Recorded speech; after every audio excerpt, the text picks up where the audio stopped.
আসসালামু আলাইকুম। আজকে রানবো শিং মাছ দিয়ে আলু ঝোল।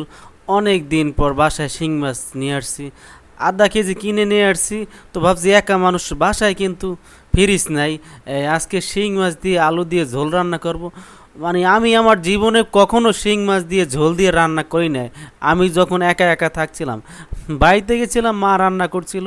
তো আজকে ভাবলাম বাজারে গেলাম, আর শিং মাছ তো এখন জানেন শহরের ভিতরে এটা চাষের শিং মাছ।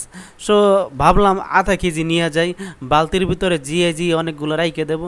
তো আজকে 3টা মাছ মরে গেছে।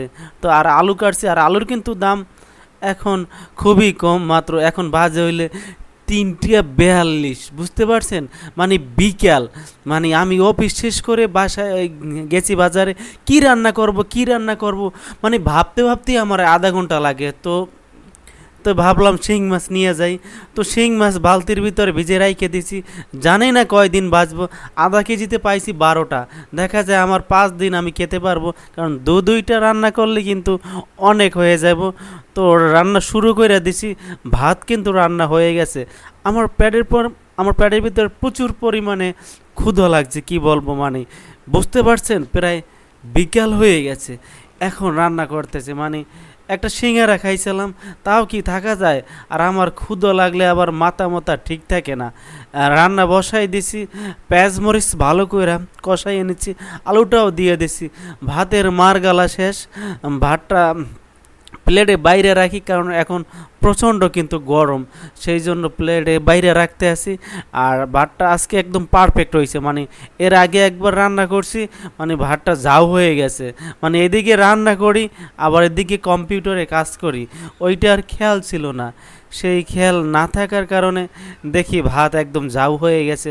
আর এখন কিন্তু অনেকটা গরম, দেখা যায় রান্না করলেও থাকে না। আমি তো অফিসে থাকি 8 ঘন্টা, আইসা দেখি ভাত একদম ভিজে গেছে, মানে পানি পানি হয়ে গেছে।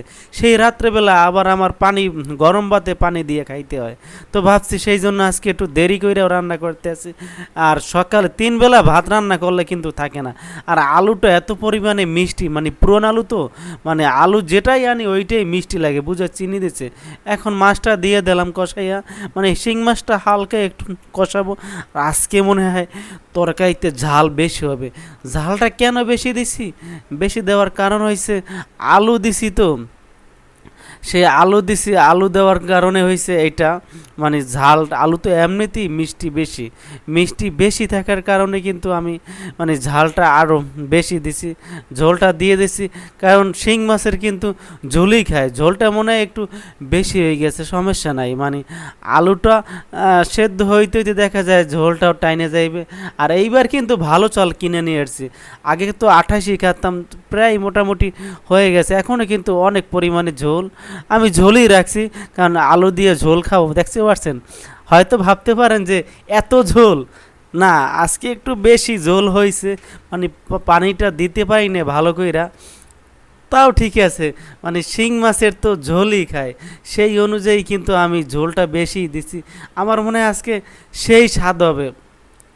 প্রচণ্ড পরিমাণে ক্ষুধা, মানে এখন রান্না শেষ করতে করতে কয়টা বাজে, একটু দেখি, ফোনটাও সমস্যা, ওপেন হয় না। 4টা 8 বাজে, দেখতে পাচ্ছেন আমি সেই কোন সময় রান্না শুরু করছি। মানে এই শিং মাছ রানতেও আমার প্রায় 1 ঘন্টার মতো সময় লাগছে, কিছু করার নাই।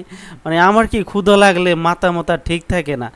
আর এখন ফ্যানের স্পিডটা পুরো বাড়াই দিছি, কারণ তরকারি ভাত সবই কিন্তু অনেকটা গরম।